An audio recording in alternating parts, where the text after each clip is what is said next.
എന്തെങ്കിലും ഒരു സാധനം എടുക്കരുത്, തൊടരുത് എന്നൊക്കെ പറഞ്ഞാല്, പിന്നെ അതെടുത്താലേ സമാധാനം കിട്ടൂ, അങ്ങനെയുള്ള ചിലരുണ്ടാവുമല്ലോ.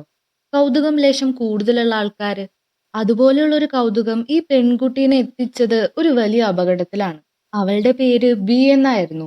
1928 ഒരു സ്കൂൾ ട്രിപ്പിന്റെ ഭാഗമായിട്ടായിരുന്നു ബി ഒരു മ്യൂസിയത്തിൽ എത്തിയത്. മ്യൂസിയത്തിൽ നടന്ന് ബോറടിച്ച ബി ഒരു റെസ്ട്രിക്റ്റഡ് ഏരിയ കണ്ടു. ആരും കാണാണ്ട് അവൾ അതിനുള്ളിൽ കേറിയപ്പോ അവിടെ ഒരു റിങ് ഇരിക്കുന്നുണ്ടായിരുന്നു. അവൾക്കത് കണ്ടപ്പോ വലിയ കൗതുകം തോന്നി. അതിലെ ഒരു ഭാഗം അവൾ എടുത്ത വശം അവിടേക്ക് ഒരു സെക്യൂരിറ്റി ഗാർഡ് വന്നു. ഈ റിങ് അവളുടെ കയ്യിൽ കണ്ടിട്ടുണ്ടെങ്കിൽ അത് വലിയ പ്രശ്നമാവും. അവൾക്കത് തിരിച്ചു വെക്കാനും പറ്റിയില്ല. അതിനു മുന്നേ അയാൾ അവളെ പിടിച്ച് പുറത്താക്കി. അവൾ ആ മ്യൂസിയത്തിന്റെ പുറത്തേക്ക് കടന്നതും ഒരു കാർ ഇടിച്ച് അവൾക്ക് ആക്സിഡന്റ് ആയി. പിന്നീട് കഥ നേരെ പോകുന്നത് 2024ലേക്കാണ്. അവിടെ നോക്കുമ്പോ പോൾ അവന്റെ അമ്മയുടെ കൂടെ ഒരു പുതിയ വീട്ടിലേക്ക് ഷിഫ്റ്റ് ചെയ്യായിരുന്നു. അവന്റെ അച്ഛന്റെ മരണശേഷം ഒരു ചേഞ്ചിന് വേണ്ടിയിട്ടാണ് അവരിപ്പോ ഈ പുതിയ വീട്ടിലേക്ക് വന്നത്. അവൻ വീട്ടിലേക്ക് കയറിയതും അവിടെ ഒരു മ്യൂസിക് പ്ലേ ചെയ്യുന്നത് അവൻ കേട്ടു. ആ സൗണ്ട് വരുന്നത് നോക്കി അവൻ പോയപ്പോ മോളിത്തെ നിലയില് ഒരു ഗ്രാമഫോൺ വർക്ക് ചെയ്യുന്നതായിരുന്നു അത്. അവനത് ഓഫ് ചെയ്ത് തിരിച്ചു പോവാൻ നേരം വീണ്ടും എന്തോ ഒരു ശബ്ദം അവൻ കേട്ടു. പിന്നീട് അന്നത്തെ ദിവസം രാത്രി അമ്മയും അവനും ഫുഡ് കഴിച്ചുകൊണ്ടിരിക്കുമ്പോഴും എന്തോ ഒരു ശബ്ദം കേട്ട് അവൻ പോയി നോക്കിയപ്പോ ഒരു പെയിന്റിംഗ് അവിടെ താഴെ വീണിരിക്കുന്നു. ഇതൊക്കെ ബിയുടെ പരിപാടിയായിരുന്നു. അവൾ ഇപ്പൊ ഒരു ഗോസ്റ്റ് ആയിട്ട് മാറിയിട്ടുണ്ട്. എന്തോ ഒരു വശപ്പശക അവന് തോന്നുന്നുണ്ടെങ്കിലും അവൻ അവളെ കാണാൻ സാധിക്കുന്നില്ല. അടുത്ത ദിവസം അവൻ അവന്റെ പുതിയ സ്കൂളിലേക്ക് പോയി. ക്ലാസ്സിൽ ഓരോ ക്വസ്റ്റ്യൻസ് ചോദിക്കുമ്പോൾ അവൻ അതിന് ആൻസർ ഒന്നും പറയുന്നില്ല. അതിപ്പോ അവൻ അറിയുന്ന ചോദ്യങ്ങളാണെങ്കിൽ പോലും. അവനൊരു ഇൻട്രോവേർട്ടിനെ പോലെയായിരുന്നു. ക്ലാസ് കഴിയുമ്പോൾ അവന്റെ ടീച്ചർ അവന്റെ അടുത്ത് വന്ന് സംസാരിക്കുന്നുണ്ട്. പണ്ട് ഞാനും ഇങ്ങനെയൊക്കെ ആയിരുന്നു. പക്ഷെ ഇങ്ങനെ ജീവിക്കുന്നത് കുറച്ച് ബോറിംഗ് ആണെന്ന് അവനോട് അയാൾ പറഞ്ഞു കൊടുക്കുന്നുണ്ട്. സ്കൂളിൽ വെച്ചിട്ട് ലിഡിയ എന്ന് പറഞ്ഞൊരു പെൺകുട്ടീനെ അവൻ പരിചയപ്പെട്ടു. അവള് പറയുന്നുണ്ട് അവന് ചുറ്റും മരണമുണ്ടെന്ന്. അവള് ഈ സൂപ്പർ നാച്ചുറൽ തിങ്സിലൊക്കെ വിശ്വസിക്കുന്ന ഒരു സൈക്കിക്ക് പോലെയായിരുന്നു.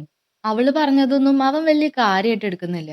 അവൻ തിരിച്ചു വന്ന് വീട്ടിലെത്തി അവിടെ ഉണ്ടായിരുന്ന ഫോട്ടോസൊക്കെ നോക്കുമ്പോൾ അവൻ അവന്റെ അച്ഛനെ ഓർമ്മ വരുന്നുണ്ട്. അവരൊരുമിച്ച് ഗിറ്റാർ വായിച്ചിരുന്നതും കാര്യങ്ങളൊക്കെ. അവൻ എന്നിട്ട് അവന്റെ ഷൂ ഊരിയിടുമ്പോഴാണ് അവനൊരു ബുക്ക് കിട്ടുന്നത്. അത് ബിയുടെ പിക്ചർ ബുക്കായിരുന്നു.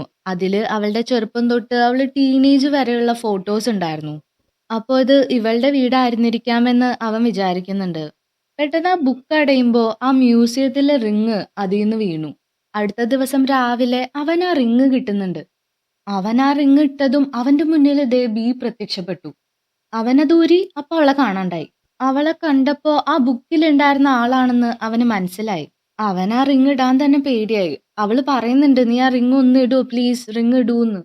അവൻ ആ റിങ് ഇടുമ്പോ അവൾക്ക് നടന്ന ആക്സിഡന്റിനെ കുറിച്ച് പറയുന്നുണ്ട്. ആ ആക്സിഡന്റിന് ശേഷം അവള് കണ്ണു തുറന്നപ്പോ അവള് വീട്ടിലുണ്ടായിരുന്നു. അപ്പൊ തൊട്ട് വീട്ടിൽ നിന്ന് പുറത്തേക്ക് ഇറങ്ങാൻ പറ്റാണ്ട് അവൾ അവിടെ പെട്ട് കിടക്കാണ്. ആൾക്കാർക്ക് അവളെ കാണാൻ സാധിക്കില്ല. പക്ഷെ അവൾക്ക് അവരെ പേടിപ്പിക്കാൻ പറ്റും. പക്ഷേ ഇപ്പൊ കോളിന് അവളെ കാണാൻ പറ്റുന്നുണ്ട്. അവൻ സ്കൂളിലേക്ക് പോവാൻ തുടങ്ങുമ്പോ ഞാൻ നീ വരുന്നവരെ ഇവിടെ കാത്തിരിക്കാമെന്ന് അവള് പറയുമ്പോ അവൻ അവനെ തന്നെ പറഞ്ഞ് വിശ്വസിപ്പിക്കാൻ ശ്രമിക്കുന്നത് ഇതൊന്നും സത്യമല്ല, എനിക്ക് വെറുതെ തോന്നുന്നതാണെന്നാണ്. അവൻ സ്കൂളിൽ നിന്ന് തിരിച്ച് വീട്ടിലെത്തുമ്പോ അവന്റെ അമ്മ അവന്റെ അച്ഛൻ ഗിറ്റാർ വായിക്കുന്നത് നോക്കിയിരുന്ന് കരയുന്നത് അവൻ കാണുന്നുണ്ട്. അമ്മേനെ അറിയിക്കാതെ അവൻ പതുക്കെ മുകളിലേക്ക് കയറിപ്പോയി. അവിടെ ചെന്ന് റിങ് ഇടുമ്പോ അപ്പൊ തന്നെ ബി വന്ന് അവനെ പേടിപ്പിച്ചു. നീ ഇങ്ങനെ പേടിക്കാതിരിക്കേ, നമുക്ക് നല്ല ഫ്രണ്ട്സ് ആയിക്കൂടെ എന്ന് അവള് ചോദിക്കുന്നുണ്ട് അവനോട്. അവള് കുറേ കാലായി ആരോടെങ്കിലും ഒന്ന് സംസാരിച്ചിട്ട്. പോൾ അതിനൊന്നും സമ്മതിക്കുന്നില്ല ആദ്യം. അവൻ ആ റിങ് ഊരി മാറ്റി. ബി വിടാൻ ഉദ്ദേശിച്ചിട്ടുണ്ടായിരുന്നില്ല. അവൾ ആ റൂമിലുള്ള ഓരോ സാധനങ്ങൾ എടുത്ത് അങ്ങോട്ടും ഇങ്ങോട്ടും ഒക്കെ മാറ്റാൻ തുടങ്ങി. അവനെ ശല്യം ചെയ്യാൻ തുടങ്ങി. വേറെ വഴിയില്ലാണ്ട് അവൻ ആ റിങ് എടുത്തിട്ടു. അവളോട് സംസാരിക്കാനും അവൻ സമ്മതിച്ചു. ആ വീടിന്റെ വാളില് കുറെ മ്യൂസീഷ്യൻസിന്റെ ഫോട്ടോസ് ഉണ്ടായിരുന്നു. അവനെ പോലെ തന്നെ അവൾക്കും മ്യൂസിക് ഒരുപാട് ഇഷ്ടമായിരുന്നു. അവൾ അവന്റെ ഗിറ്റാറിനെ കുറിച്ച് ചോദിക്കുന്നുണ്ട്. പക്ഷെ അവന്റെ അച്ഛന്റെ മരണശേഷം അവൻ ഗിറ്റാർ വായിക്കല് നിർത്തിയിട്ടുണ്ടായിരുന്നു. അമ്മ ഓൾറെഡി കുറെ സഫർ ചെയ്തുകൊണ്ടിരിക്കുകയാണ്. നീ അമ്മേനെ പേടിപ്പിക്കാൻ പാടില്ല എന്നൊരു കണ്ടീഷൻ മാത്രം വെച്ചിട്ട് അവളായിട്ട് ഫ്രണ്ട്സ് ആയിട്ടിരിക്കാൻ അവൻ സമ്മതിച്ചു. 100 വർഷം പ്രായമുള്ള പ്രേതാണല്ലേ എന്ന് അവൻ പറയുമ്പോഴാണ് അവള് റിയലൈസ് ചെയ്യുന്നത് അവൾ പ്രേതായിട്ട് 100 വർഷമായി എന്നുള്ള കാര്യം. അവള് മരിച്ചിട്ട് 100 വർഷം കഴിഞ്ഞു എന്ന് അവൾക്ക് വിശ്വസിക്കാൻ പറ്റുന്നുണ്ടായിരുന്നില്ല.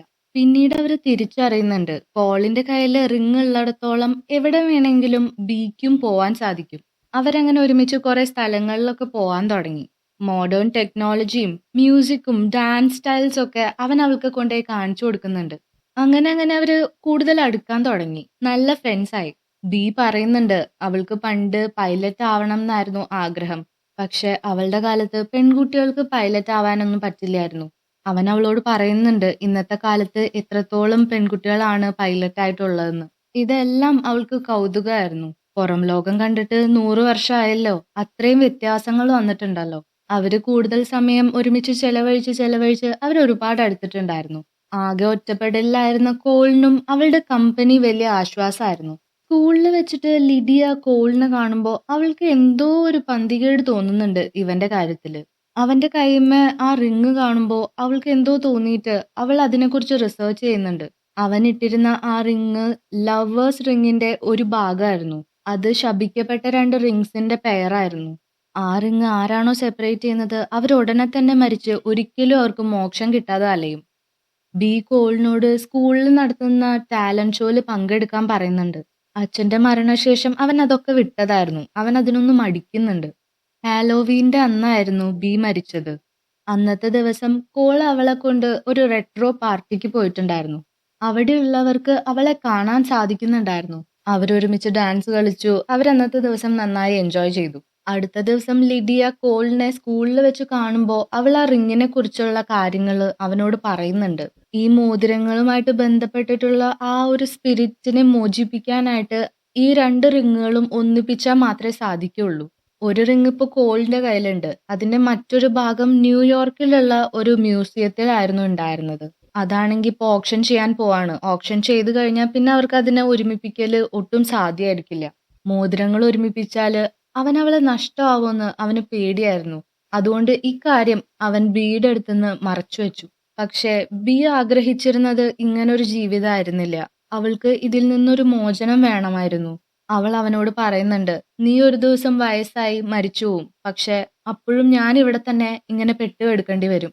ഓപ്ഷന്റെ കാര്യം അവൻ മറച്ചു വെച്ചു എന്ന് അറിയുമ്പോൾ അവൾക്ക് നല്ല ദേഷ്യം വരുന്നുണ്ട് അവനോട്. അത്രയും നാള് കോളിന് അവന്റെ അച്ഛനെ കുറിച്ച് അമ്മയോട് സംസാരിക്കാൻ സാധിച്ചിരുന്നില്ല. അവൻ മനസ്സ് തുറന്ന് അമ്മയോട് സംസാരിക്കുന്നുണ്ട്.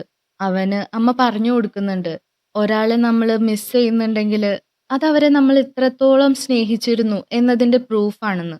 അന്ന് അമ്മേനോട് സംസാരിച്ചപ്പോൾ അവന് മനസ്സിലായി, വിട്ടുകൊടുക്കാതിരിക്കുന്നതല്ല, ഇങ്ങനെ പിടിച്ചു വെക്കുന്നതല്ല സ്നേഹം എന്നുള്ളത്. കോൾ അന്വേഷിക്കുമ്പോൾ അറിയാൻ സാധിക്കുന്നത് ആ റിങ്ങിന്റെ ഓപ്ഷൻ കഴിഞ്ഞെങ്കിലും അതിന്റെ പ്രോസസ്സിംഗ് കഴിയുന്നവരെ അത് ആ മ്യൂസിയത്തിൽ തന്നെയാണ് സൂക്ഷിക്കുക. ലിഡിയയുടെ സഹായത്തോടെ അവൻ ബീനെയും കൂട്ടിയിട്ട് മ്യൂസിയത്തിലേക്ക് പോയി. റിങ് തിരിച്ചു വെക്കുന്നതിന് മുന്ന് അവര് രണ്ടുപേരും അവസാനമായിട്ട് യാത്ര പറഞ്ഞു. ഒരുപാട് വിഷമത്തോടെയാണെങ്കിലും അവൻ ആ 2 റിങ്ങും ജോയിൻ ചെയ്ത് വെച്ച് അവിടുന്ന് തിരിച്ചു വന്നു. അവൻ വീട്ടിൽ തിരിച്ചു വന്നിട്ട് ബിയുടെ ഫോട്ടോ ആൽബം എടുത്തു നോക്കുമ്പോൾ അതിൽ പുതിയ പുതിയ ഫോട്ടോസ് വന്നിട്ടുണ്ടായിരുന്നു. അതില് ബിയുടെ കല്യാണത്തിന്റെയും അവളുടെ കുട്ടികളുടെ എല്ലാം ഫോട്ടോസ് ഉണ്ടായിരുന്നു. ആ റിങ്ങുകൾ കൂട്ടിച്ചേർത്തപ്പോൾ അവളുടെ സ്പിരിറ്റ് ഫ്രീ ആവുക മാത്രമല്ല ചെയ്തത്. എപ്പോഴാണോ അവൾ ആ റിങ് എടുത്തത് ആ ഒരു മൊമെന്റിലേക്ക് അവൾ തിരിച്ചെത്തി. ഈ സമയം അവൾ ആ റിങ് തിരിച്ചു വെച്ചു. അതുകൊണ്ട് തന്നെ അവൾക്ക് ആ ആക്സിഡന്റ് സംഭവിച്ചില്ല. ആ ദിവസത്തിന് ശേഷവും അവൾ ജീവിച്ചു. കോൾ അവന്റെ ലൈഫിൽ ഒരുപാട് ഇൻഹിബിഷൻസ് കൊണ്ട് നടന്നിരുന്നു. അതെല്ലാം മാറ്റിവെച്ച് അവൻ അവന്റെ അസൈൻമെന്റ്സ് ഒക്കെ പൂർണ്ണ മനസ്സോടുകൂടി കംപ്ലീറ്റ് ചെയ്തു.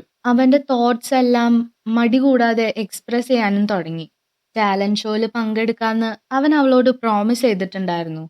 ഓഡിറ്റോറിയത്തില് ടാലന്റ് ഷോയിൽ പങ്കെടുത്തിട്ട് അവൻ ആ വാക്ക് പാലിച്ചു.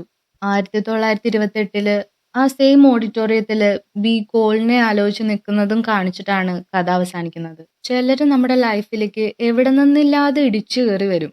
അതുപോലെ തന്നെ പോവുകയും ചെയ്യും. ബട്ട് അവരുണ്ടാക്കുന്ന ആ ഒരു ഇമ്പാക്റ്റ് അത് വളരെ വലുതായിരിക്കും.